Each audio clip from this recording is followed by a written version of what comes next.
Capítulo 9. Eh, Engañado es el segundo modo con que un particular llega a hacerse príncipe, sin valerse de nefandos crímenes ni de intolerables violencias. Es cuando, con auxilio de sus ciudadanos, llega a reinar en su patria. A este principiado lo llamo civil.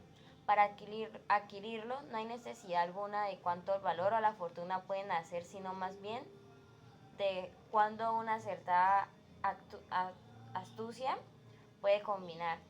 Pero nadie se eleva a esa soberanía sin el favor del pueblo o de los grandes. En toda ciudad existen dos inclinaciones diversas, una de las cuales proviene de que el pueblo desea no ser dominado y oprimido por las grandes, y la otra de que los grandes desean dominar y oprimir al pueblo. Del choque de ambas inclinaciones dimana una de estas tres cosas, o el establecimiento del principiado, o el de la república, y el de la licencia y la anarquía. En cuanto al principiado, su establecimiento se promueve por el pueblo o por los grandes, según que uno que otro de estos dos partidos tengan ocasión para ello. Si los grandes ven que no es posible resistir al pueblo, comienzan por formar una gran reputación a uno de ellos, y digiriendo todas las miradas hacia él, acaban por hacerle príncipe, a fin de poder dar a la sombra de su soberanía rienda suelta de sus deseos, y el pueblo procede a igual manera con respecto a uno solo, si ven que no le es posible resistir a los grandes, a fin de que proteja con su autoridad.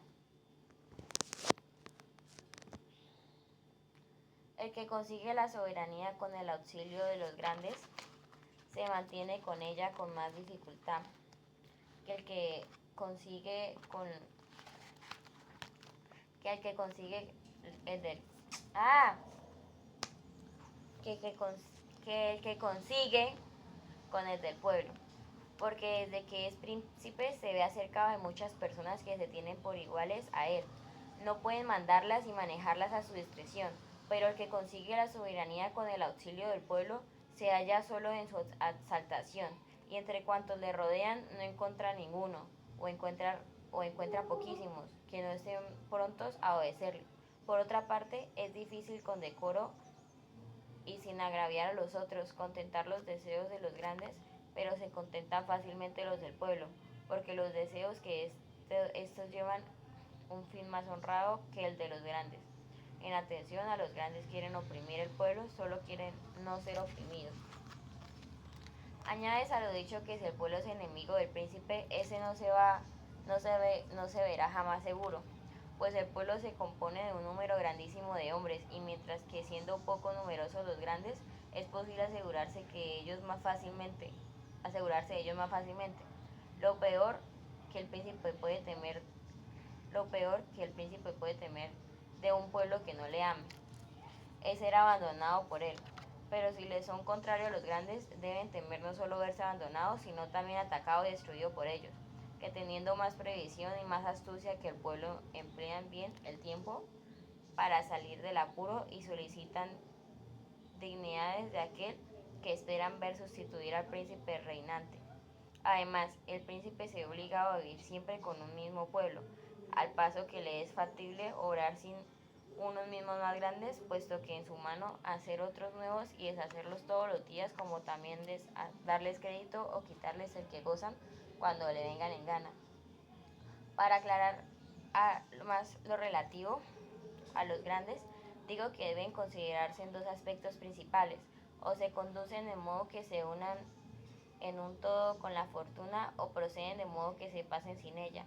Los primeros, si son rapaces, deben ser estimados y honrados. Los segundos, que no se ligan al príncipe personalmente, pueden considerarse en otros dos aspectos. Unos oran así por pusilanimidad o falta de ánimo, y entonces el príncipe debe servirse de ellos como de los primeros, especialmente cuando le den buenos consejos, porque le son fieles en la prosperidad e inofensivos en la adversidad.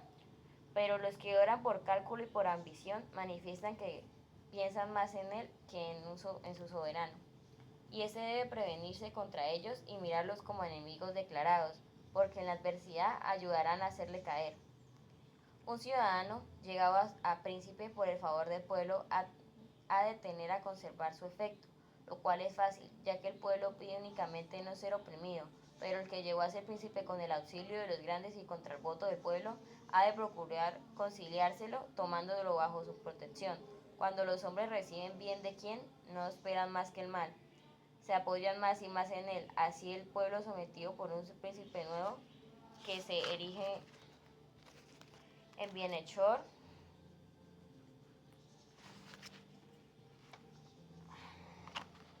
le coge más afecto que si él mismo, por benevolencia, lo hubiera elevado de la soberanía. Luego el príncipe puede captarse al pueblo de varios modos, pues tan numerosos y dependientes de tantas circunstancias variables, me es posible formular una regla fija y cierta sobre el asunto, y me limito a insistir que es necesario que el príncipe posea el afecto del pueblo, sin lo cual carecerá de apoyo en la adversidad. Navis, príncipe nuevo entre los espartanos, resistió el sitio de todas las tropas griegas y de un ejército romano curtido en las victorias, y resistió fácilmente contra ambas fuerzas de su patria y su estado. Por bastarle al acercarse el peligro asegurarse de un corto número de enemigos interiores, pero no hubiera logrado tamaños triunfos si hubiera tenido al pueblo por enemigo. Y no se cree impugnar la opinión que estoy sentado aquí con objetarme el tan repetido adagio de quien fía en el pueblo edifica sobre arena. Confieso ser esto verdad para un ciudadano privado, que satisfecho con semejante fundamento creyera que el pueblo se liberaría y si le hubiera oprimido por sus enemigos o por los magistrados. En tal caso podría engañarse a menudo en sus esperanzas, como ocurrió con los gracos en Roma y el Jorge en Florencia. Pero si el que se funda en el pueblo es príncipe suyo y puede mandarse y es hombre de corazón, no se atemorizará en la adversidad, como haya tomado las disposiciones oportunas y mantenimiento con sus astutos y con su valor el de la generalidad de los ciudadanos, no será engañado jamás por el pueblo, y reconocerá que los fundamentos que se han formado con ese son buenos, porque las soberanías de esta clase solo peligran cuando se les hace subir del orden civil al de una monarquía absoluta, en el que el príncipe manda por sí mismo o por intermedio de sus magistrados. En el último caso, su situación es más débil, por más temerosa, por depender enteramente de la voluntad de los que ejercen las magistraturas y que pueden arrebatarle sin gran esfuerzo el Estado, ya sublevándose contra él, ya no obteniéndosele en los peligros. Semejante príncipe no encuentra ya razón para recuperar su ominomoda autoridad, por cuanto los súbditos, acostumbrados a recibir las órdenes directamente de los magistrados, no estén dispuestos a tales circunstancias críticas y obedecer a las suyas, y en tiempos tan dudosos carece